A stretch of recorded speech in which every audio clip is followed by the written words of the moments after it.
Bambang baru pulang kerja, capek, fisik dan mental. Kerjaan di kantor membuatnya akrobat hari ini. Begitu masuk rumah, Bambang langsung menutup pintu dan menguncinya. Ada 3 kunci yang dia pasang di pintu rumahnya, dan semuanya harus dikunci sekaligus. Kenapa begitu? Bambang punya trauma. Suatu kali dia pernah nyaris menjadi korban pembunuhan. Tubuhnya bahkan sudah sempat terkubur sebagian. Untung nyawanya tertolong. Pelakunya, mantan kekasih Bambang, lantas tewas tertabrak mobil di lokasi. Wajar jika Bambang kemudian trauma.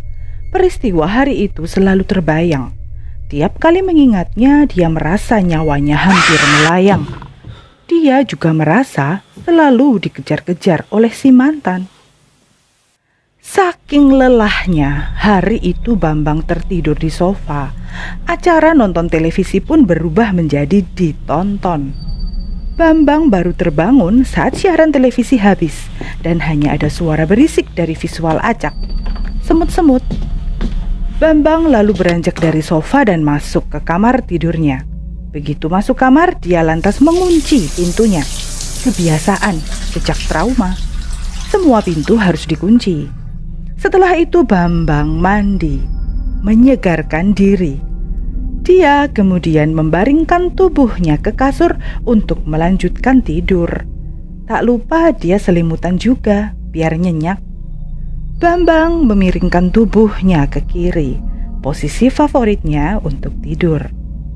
Baru saja memejamkan mata, Bambang terganggu suara seperti orang berusaha membuka pintu kamarnya. Bambang terjaga. Dia membuka matanya. Telinganya sibuk mencari-cari dari arah mana suara itu. Semakin didengarkan, suaranya semakin keras. Bambang lalu terbangun. Oh, mimpi. Dia lalu terduduk. Dia berusaha mengusir suara-suara yang dia yakin hanya halusinasi saja. Dia memang sering mimpi buruk. Bambang lalu membaringkan tubuhnya kembali, berusaha tidur lagi. Bambang lalu seperti melihat rumah kunci pintu kamarnya bergerak-gerak. Seperti ada yang hendak membukanya secara paksa dari luar. Gawat. Setelah itu, suara-suara yang tadi membuatnya ketakutan terdengar kembali. Kunci pintu kamar Bambang bergerak-gerak. Suaranya berisik. Semakin keras, semakin intens. Sepertinya ada yang berusaha masuk ke kamar Bambang. Bambang takut. Dia menutup telinganya. Bambang juga menarik selimutnya sampai ke kepala.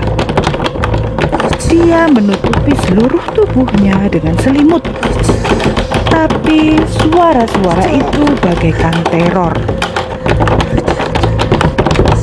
Semakin keras, semakin intens. Bambang tidak tahan. Dia kemudian berteriak-teriak. Stop! Stop! Hentikan! Hentikan! Bambang panik. Dia tak berani membuka matanya. Dia juga tak berani menyibakkan selimutnya. Bambang menutupi telinga dengan kedua tangannya. Dia juga kemudian menutup matanya dengan kedua tangan. Bambang benar-benar panik. Lalu Bambang terbangun. Dia segera duduk di pinggir ranjang. Jantungnya masih berdegup kencang. Napasnya tak beraturan. Dia lalu melihat ke pintu kamarnya. Masih tertutup rapat. Dia berdiri dan melangkah keluar. Dia mendapati ruangan yang gelap. Tiba-tiba ada makhluk mengerikan yang menghampirinya sambil berteriak. Bambang kaget. Dia terbangun lagi. Oh, rupanya tadi Bambang mimpi. Mimpi buruk. Bambang duduk di pembaringan untuk menenangkan diri. Degup jantungnya masih sekencang saat di dalam mimpi. Bambang kemudian bangkit dari ranjang dan menuju kamar mandi untuk menyegarkan diri.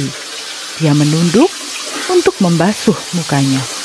Air dari keran membuatnya benar-benar terjaga dan membuat pikirannya jernih. Dia lalu mendongak menatap ke kaca.